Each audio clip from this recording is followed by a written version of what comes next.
ஒரு லீடராக இருக்கக்கூடிய மனுஷனுக்கு, மேனேஜராக இருக்கக்கூடிய மனுஷனுக்கு, ஒரு கம்பெனியில் சிஇஓ இருக்கக்கூடிய மனுஷனுக்கு உயர்ந்த பதவியிலிருந்து அவன் வேலை வாங்கும்பொழுது அவனுக்கு தெரியும். கிருஷ்ண பரமாத்மாவும் பகவான் வேதவியாசும் ஒரு பெரிய ரெவல்யூஷன் கொண்டு வந்தார். தாட் ரெவல்யூஷன், சிந்தனை புரட்சி. சனாதன தர்மான்னு பேரு நம்முடைய ஹிந்து மதத்தில். ஏன்ஷியன்ட் அண்ட் ரெலவெண்ட், புராதனமானது அதே நேரத்தில் நவீனமானது. உலகம் டெவலப் ஆக எந்த ஒரு மதம் இந்த உலகத்தை சர்வ் பண்ணுறதோ அந்த மதம் அப்படியே அழியாத இருக்கும். அதனால சனாதன தர்மத்தை யாராலும் அழிக்கவே முடியாது.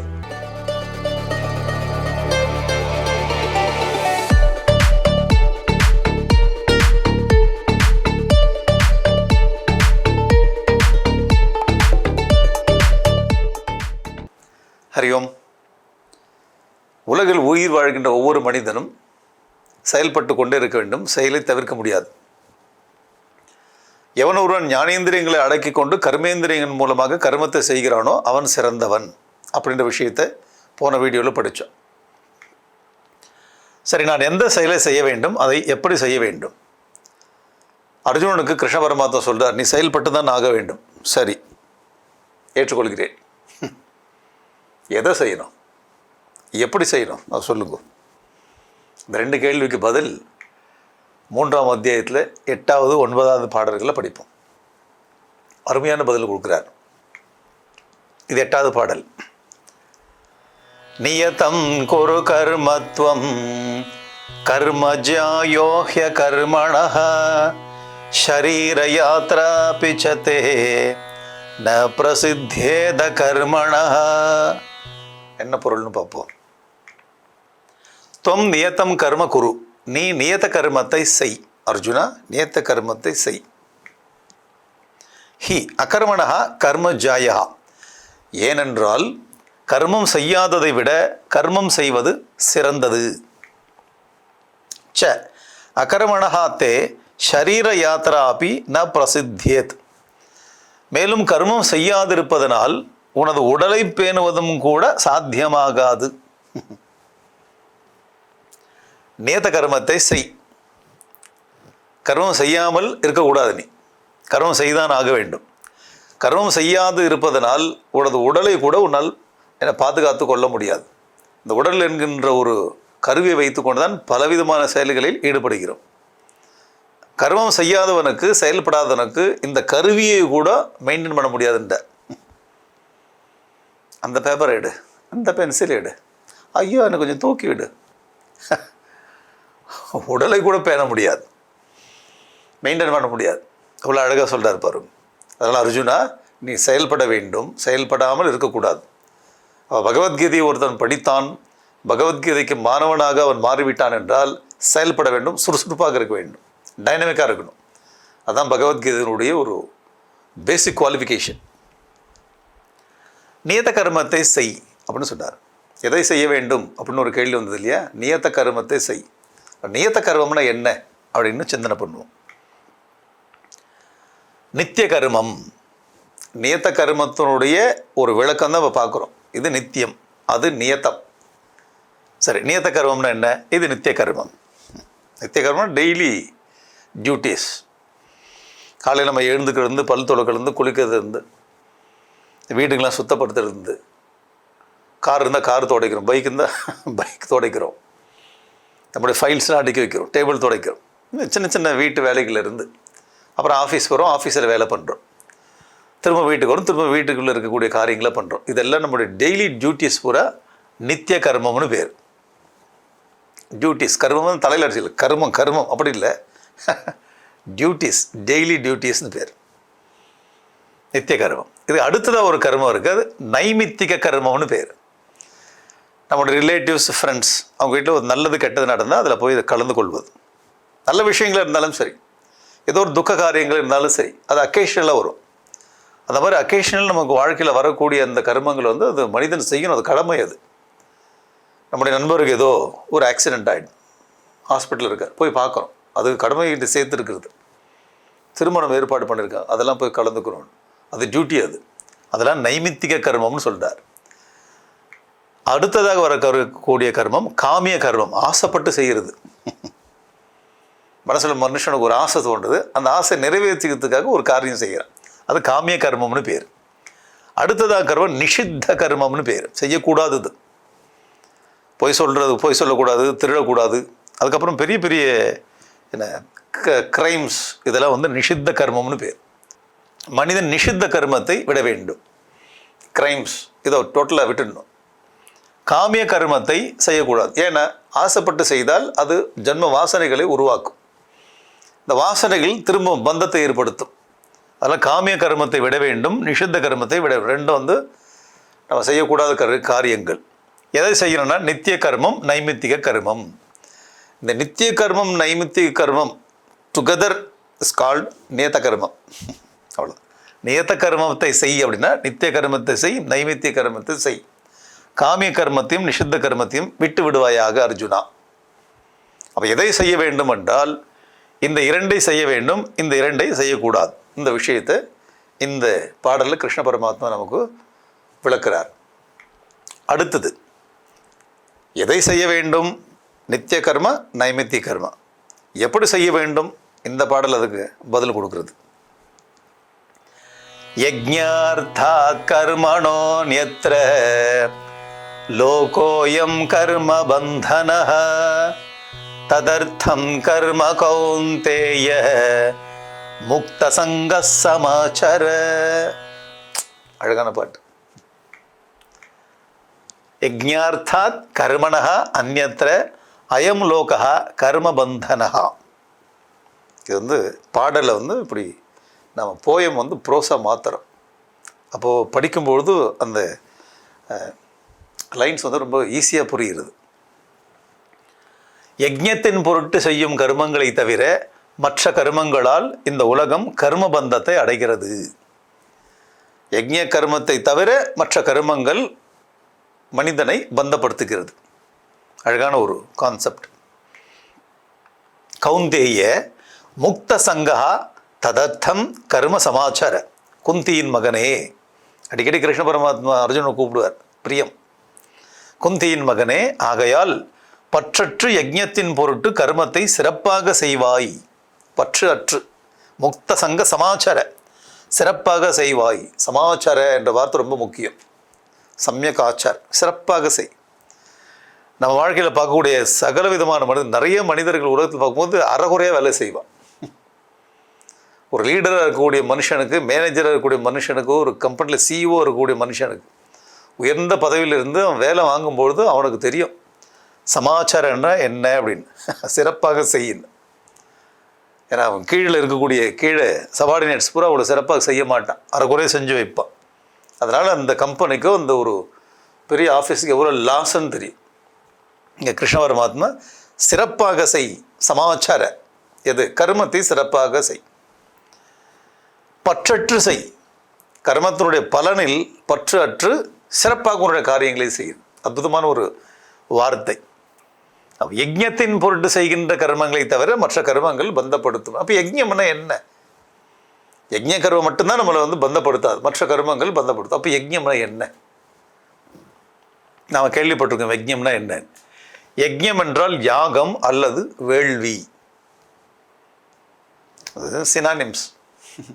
வேள்வின்னு சொல்லுவோம், யாகம்னு சொல்லுவோம், யஜ்ஞம்னு சொல்லுவோம். யஜ்ஞம் என்ன? யாகம். யாகம்னா என்ன? யஜ்ஞம். அப்படின்னா என்ன? வேத காலத்தில் நடத்தப்பட்ட யஜ்ஞத்தில், வேத காலங்களில் அஸ்வமேத யாகம் போன்ற யஜ்ஞங்கள், அதுபோல் ஆயிரக்கணக்கான யஜ்ஞங்கள் வந்து வேதத்தில் குறிக்கப்பட்டிருக்கிறது. வேத காலத்தில் நடத்தப்பட்ட யஜ்ஞத்தில் அந்த சமுதாயத்தின் மக்கள், அந்த மக்கள் இருக்க ஒன்று சேர்ந்து, அவர்களெல்லாம் ஒன்று சேர்ந்து தியாக மனப்பான்மையோடும் கூட்டு முயற்சியோடும் ஆன்மீக மற்றும் தெய்வீக காரியங்களை, 4 விதமான விஷயம், ஒன்று சேரணும், தியாக மனப்பான்மை இருக்கணும், கூட்டு முயற்சி இருக்கணும், ஆன்மீக மற்றும் தெய்வீக காரியங்கள் செய்கிறார்கள் அந்த சமூக மக்கள். அப்படி எதற்காக செய்கிறார்கள்னா சமூக நன்மைக்காகவும் உலக அமைதிக்காகவும் செய்கிறார்கள். யஜ்ஞ தேவதையின் அருளை வேண்டினர். யஜ்ஞ தேவதை, ஒரு யஜ்ஞம் பண்ணும்போது அதுக்கு உண்டான ஒரு தேவதை இருக்குது, அந்த தேவதையை வேண்டுகிறார்கள். ஏன் அதை போய் வேண்டுகிறார்கள்? ஏன் அந்த தேவதையை வணங்குகிறார்கள்? இந்த யஜ்ஞத்தின் மூலம்னா சமூக நன்மை, உலக அமைதி, வெல்ஃபேர் ஆஃப் தி வேர்ல்டு. என்ன அற்புதமான ஒரு ஒரு நோக்கம் பாருங்க. நோக்கம் உயர்ந்ததாக இருக்கிறது. எப்படி செய்கிறார்கள்? ஒன்று சேருகிறார்கள், தியாகம் இருக்குது, கூட்டு முயற்சி இருக்குது, தெய்வீக காரியத்தை செய்கிறார்கள். இந்த விஷயங்கள் அடங்கி இருக்கும்போது அதுக்கு யாகம், வேள்வி அல்லது யஜ்ஞம்னு சொல்கிறோம். இந்த பாட்டில் கிருஷ்ண பரமாத்மா யஜ்ஞம்ன்ற வார்த்தை பயன்படுத்துகிறார். நம்ம யாகம், வேள்வி அப்படின்னு நம்ம தமிழில் பயன்படுத்துகிறோம். அப்போ இப்படிப்பட்ட ஒரு மக்கள் தியாக உணர்ச்சியோடு ஒன்று சேர்ந்து உலக நன்மைக்காக செய்யும்போது அந்த காரியத்துக்கு பேர் யஜ்ஞம்னு பேர். சரி, இது புரிந்து கொண்டோம். இப்போது கிருஷ்ண பரமாத்மாவும் அர்ஜுனனும் போர்க்களத்தில் நிற்கிறார்கள். போரை நிறுத்திவிட்டு தேரிலிருந்து இறங்கி 2 பேரும் யஜ்ஞம் செய்ய வேண்டியதானா? யுத்த காலத்திலே சடங்கு முறைகளுக்கு என்ன அவசியம் உள்ளது? யுத்த காலம் அது. கிருஷ்ண பரமாத்மா சொல்லிட்டார் அர்ஜுனுக்கு, யஜ்ஞம் செய், யஜ்ஞ கர்மத்தை தவிர மற்ற கர்மங்கள் உனக்கு பந்தப்படுத்தும்னா இப்போ யஜ்ஞம் செய்யலாம், வா கீழே இறங்கி வா, யஜ்ஞம் செய்யலாம், ஒரு அக்னி குண்டத்தை போட்டு யஜ்ஞம் செய்யலாம் அப்படி 2 பேரும் யஜ்ஞம் செய்ய வேண்டியதானே இங்கே. அப்போது இங்கே யஜ்ஞ கர்மத்தை தவிர மற்ற கர்மங்கள் உன்னை பந்தப்படுத்தும், யஜ்ஞ கர்மத்தின் பொருட்டு கர்மத்தை செய் அப்படின்னா இது எப்படி புரிந்து கொள்வது, எப்படி இதை அனுஷ்டானத்தில் கொண்டு வருது, இது எப்படி அப்ளை பண்ணுறது தாட் அப்படின்னு சொல்லும்போது, தேசம், சமூகம், தனிநபர்கள் ஆகியோருக்கு நன்மை செய்யும் முறையில் அர்ப்பணிப்பு உணர்வுடன் முழு மூச்சாக சேவையில் ஈடுபடுதலை யஜ்ஞம் அல்லது வேள்வி. அந்த யஜ்ஞம்ன்ற வார்த்தையை அப்படியே எடுத்துக்கொண்டு நம்ம பண்ணோம் அப்படின்னா இந்த போர்க்களத்தில் யஜ்ஞம் செய்ய வேண்டியதான், போர் செய்ய முடியாது.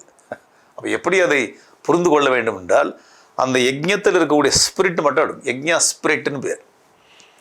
எல்லா மக்களும் ஒன்று கூடினார்கள், அர்ப்பணிப்பு உணர்வு இருந்தது, சேவை மனப்பான்மை இருந்தது, உலக நன்மை, உலக அமைதி, சமூக நன்மை, இந்த விஷயத்தை மட்டும் எடுத்துக்கொள்ள வேண்டும்.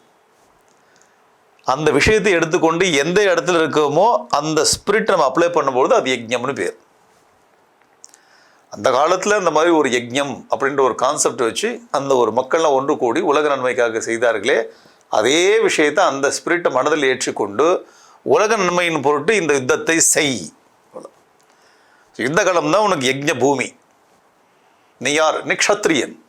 உலக நன்மையின் பொருட்டு, உலக அமைதியின் பொருட்டு, சமூக நன்மையின் பொருட்டு இந்த யுத்தத்தை நான் செய்கிறேன் அப்படின்னு சொல்லும்போது யஜ்ஞா ஸ்பிரிட். சிச்சுவேஷன் மாறுது, ஸ்பிரிட் அப்படியே இருக்குது. அங்கே யஜ்ஞம் அது ஆக்சுவலாக பண்ணாங்க, அக்னிகுண்டம் போட்டு. இங்கே போர்க்களத்தில் உன்னுடைய கடமையை செய்வதுதான் யஜ்ஞம். எப்படி செய்ய வேண்டும்?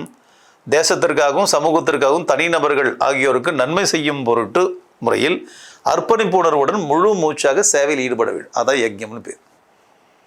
அப்போ அந்த ஸ்பிரிட் மட்டும் அப்படியே நம்ம எடுத்துக்கொண்டோம்.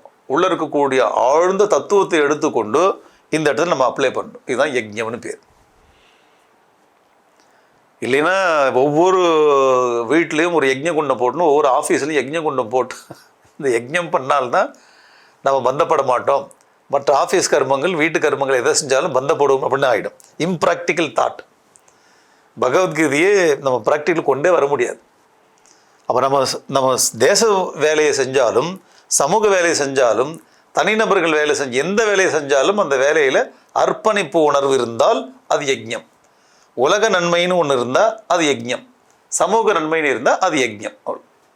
இதுதான், இப்படி தான் இதை புரிந்து கொள்ள வேண்டும் அப்படின்னு கிருஷ்ண பரமாத்மா அர்ஜுனனுக்கு சொல்கிறார். அர்ஜுனா, அந்த யஜ்ஞ ஸ்பிரிட்டோடு இந்த யுத்தத்தை செய்.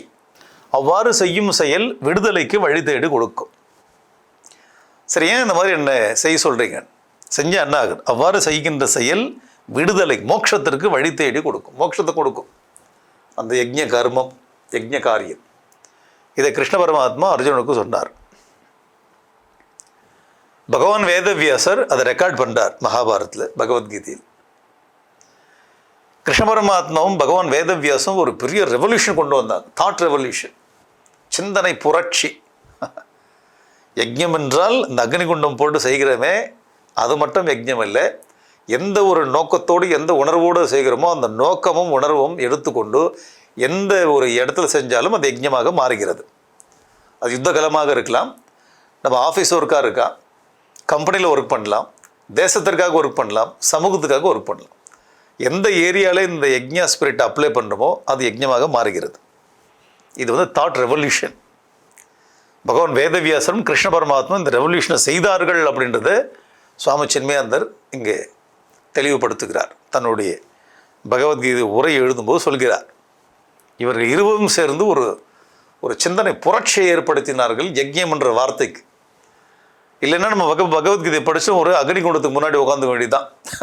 ஆஃபீஸ் போக முடியாது, வீட்டு வேலைகளை பண்ண முடியாது. அப்போ வீட்டு வேலைகளையும் நம்முடைய சொந்த பந்தங்களுக்கு உண்டான காரியங்களையும் கம்பெனியில் போய் வேலை பண்ணணும், ஆஃபீஸில் போய் வேலை பண்ணணும், சமூக எல்லா வேலையும் யஜ்ஞமாக மாற்று. ஸ்பிரிட் மட்டும் எடுத்துக்கும்.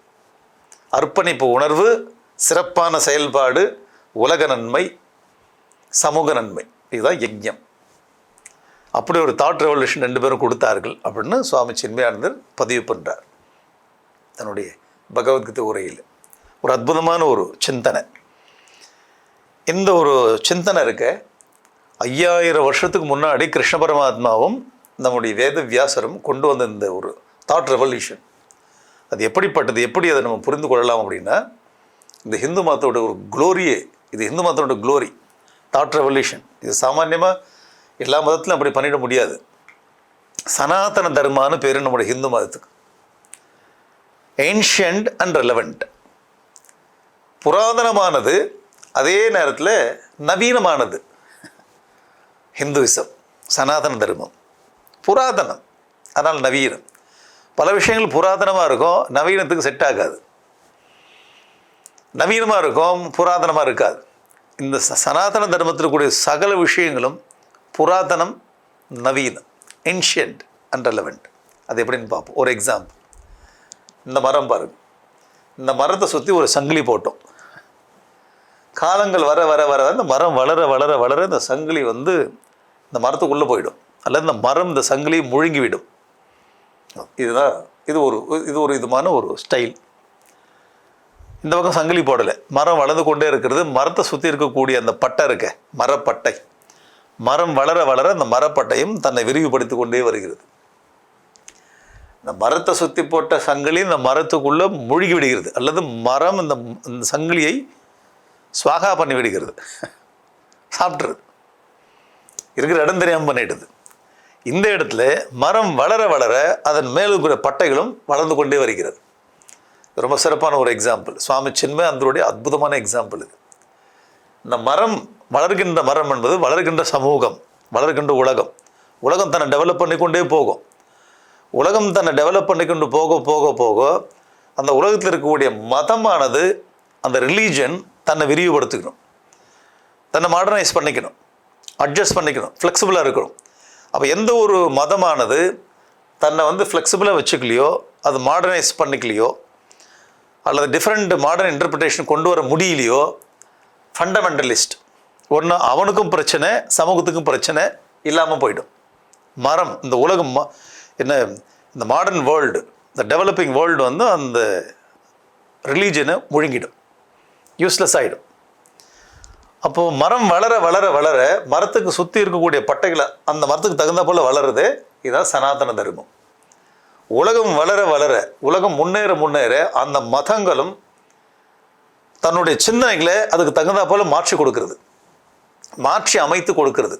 இதுதான் இதனுடைய ஒரு சிறப்பு. சனாதன தர்மம் ஹிந்து மதத்தில் பார்க்கலாம். அது எப்படின்னா, இப்போ நம்ம படிச்சுமே இந்த ஸ்லோகத்தினுடைய ஒரு பொருள் இந்த எக்ஸாம்பிளில் பார்க்க. அப்போ ஆதி காலத்தில் இருந்த, முன்னாடி காலத்தில் ஏன்ஷியன்ட் டைமில் இருந்த யஜ்ஞம்ன்ற வார்த்தையை மாற்றி கொடுத்தாரு பாருங்கோ, அந்த இன்டர்பிரிட்டேஷன். ஏன் உலகம் மாற மாற, உலகம் டெவலப் ஆக ஆக எந்த ஒரு மதம் இந்த உலகத்தை சர்வ் பண்ணுறதோ அந்த மதம் அப்படியே அழியாத இருக்கும். அதனால சனாதன தர்மத்தை யாராலும் அழிக்கவே முடியாது. அதனால தான் அதுக்கு பேர் சனாதன தர்மம்னு பேர். அற்புதமான சிந்தனை. இந்த சனாதன தர்மம் மட்டும்தான் உலகம் மாற மாற அதுக்கு தகுந்த போல் ஃப்ளெக்சிபிளாக மாறிக்கும், அதுக்கு தகுந்த போல் இன்டர்பிரிட்டேஷன் மாற்றிக்கும். ஸ்பிரிட் மாறாமல் இருக்கும், அதோட கோர் ஐடியா மாறாமல் அந்த பெரிஃபரி மட்டும் மாற்றிக்கலாம். அப்படிப்பட்ட ஒரு நிறைய சிந்தனைகள் இருக்குது. அதில் ஒரு சிந்தனை யஜ்ஞம் என்ற ஒரு தாட். அந்த தாட்டில் இருக்கக்கூடிய ரெவல்யூஷன், அந்த யஜ்ஞம் என்ற ஒரு சிந்தனை இந்த பாட்டில் கிருஷ்ண பரமாத்மா பகவான் வேதவியாசர் நம்ம கொடுத்துருக்கிறார்கள் அப்படின்னு சுவாமி சின்மயானந்தர் தன்னோட உரையில் எழுதுகிறார். அவர் கொடுக்குற ஒரு எக்ஸாம்பிள் தான். மரம் வளர வளர பட்டை வளர்கிறது, இங்கே மரம் வளர வளர இந்த சங்கிலி மரமானது சங்கிலி முழுங்கி விடுகிறது. இது அடிப்படைவாதம் பேசுகின்ற ரிலீஜன்லாம் இப்படி ஆகிடும். உலக மனிதனை புரிந்து கொண்டு மனிதனுக்கு வாழ்க்கை அளிக்கக்கூடிய மதம் இப்போ ஏற்பட்டு இந்த மாதிரி ஒரு மரத்தை சுட்டது கூட பட்டைகள் போல். இதுதான் சனாதன தர்மம். இதுதான் சனாதன தர்மம். இது சனாதன தர்மம் அல்ல. ஒரு அற்புதமான எக்ஸாம்பிள் பாரு. அப்போ யஜ்ஞம்ன்ற வார்த்தை வெறும் அக்னிகுண்டத்தில் முன்னாடி உட்காந்து கொண்டு பண்ணுறது மட்டும் இல்லை. உலக நன்மையின் பொருட்டு அர்ப்பணிப்பு உணர்வு, அதுதான் முக்கியம். அதை நம்ம போர்க்களத்துலையும் பண்ணலாம், ஆஃபீஸ்லையும் பண்ணலாம், வீட்லேயும் பண்ணலாம், தேசத்துக்கு பண்ணலாம், சமூகத்துக்கு பண்ணலாம், தனி மனித வாழ்க்கையிலையும் பண்ணலாம். இதை செய்ய அர்ஜுனான்னு சொன்னார். ததர்த்தம் கர்ம கௌந்தேய முக்த சங்க சமாச்சாரே. யஜ்ஞம் என்றால் என்னன்னு புரிந்து கொண்டு அனைத்து காரியங்களும் யஜ்ஞத்தின் உணர்வோடு செய். முக்த சங்க சமாச்சார, அதனுடைய அந்த யஜ்ஞத்துடைய பலனில் பற்று இல்லாமல் செய், நீ பந்தப்பட மாட்டாய்னு சொன்னார். அப்போ எப்படி செய்ய வேண்டும் என்ற ஒரு கேள்விக்கு பதில் இந்த பாடலில் கிருஷ்ண பரமாத்மா நமக்கு எக்ஸ்பிளைன் பண்ணார். சரி, தனக்கென்று ஏற்பட்ட வேலையை தட்டி கழிக்காமல் எந்த வேலை கொடுத்தாலும் மேக்ஸிமம் அதிலேருந்து எஸ்கேப் ஆகணும்னு நினைப்பான் மனிதன். ஆனால் அப்படி ஆகக்கூடாது.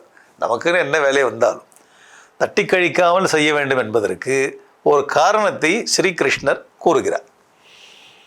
நமக்குன்னு சேர்க்கின்ற காரியங்கள் நம்ம செய்து தான் ஆகணும், தட்டி கழிக்கூடாது. ஆனால் மனிதன் என்ன முடிஞ்ச அளவுக்கு அதை தட்டிடுவான். அவனுக்கு கொடு, இவனுக்கு கொடு, இல்லைன்னா எனக்கு உடம்பு சரியில்லை, ஏதோ ஒன்று சொல்லி அந்த காரணங்களை சொல்லி அதை தட்டி கழிக்கிறான் பாருங்க. அப்படி தட்டி கழிக்காமல் செய்ய வேண்டும். ஏன் தட்டி கழிக்கக்கூடாது, ஏன் இந்த காரியத்தை செய்ய வேண்டும் அப்படின்னா இதற்குண்டான பதிலை அடுத்த வீடியோவில் படிப்போம். அறிவோம்.